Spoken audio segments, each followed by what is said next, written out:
Okay, let's see how the pre-order module looks like on the admin panel. Let's go to its settings. Here we will see three options.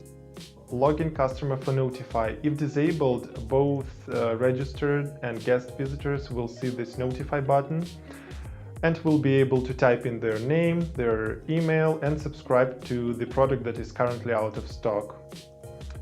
Allow pre-order lets your customers pre-order currently unavailable products, and active cron. If it's recommended to enable it, because if disabled, customer notifications will work only when someone visits the website. Delay between messages lets you configure the time interval between notification emails, and the number of messages field lets you specify how many follow-up emails will be sent to the subscribed customers. Don't forget to click on Save. And now let's go to the waitlist page, where you can see the list of customers who have pre-ordered or enabled the notifications for currently unavailable products. Next, let's go to email templates page, and here you can customize the email that will be sent to customers once the product they have previously subscribed to has arrived.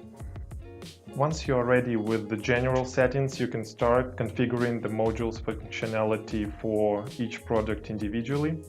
To do this, go to Catalog, Products. I chose this blouse as an example, size S, color black. So let's find it on our product list. Click Configure. Click on the Modules tab.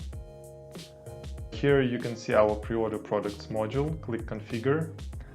And then find the product that you would like to configure. Here's our blouse, size S, color black. Click on the pencil icon. And here you can activate pre-order button. You can see now that there is no pre-order button. We only see that this product is out of stock. We can't add it to cart. So enable pre-order button. Let's save the changes and see the result. So here is our pre-order button. By clicking on it, customers can add to cart the product that is currently out of stock and continue shopping. Okay, now let's enable the countdown function. So today is the 16th of August, and let's say the product is due to arrive on August 22nd at 12 AM in the quantity of 2 items. Let's save the changes and see what we have on the front end. Here you go, we have pre-order button, we have notify button, and we have the countdown till the date the product is due to arrive. So this is how pre-order module works. It's intuitive and easy to use, and most importantly, it lets your customers still continue shopping even when the products they would like to purchase are temporarily out of stock. So you may find it really useful for your web store.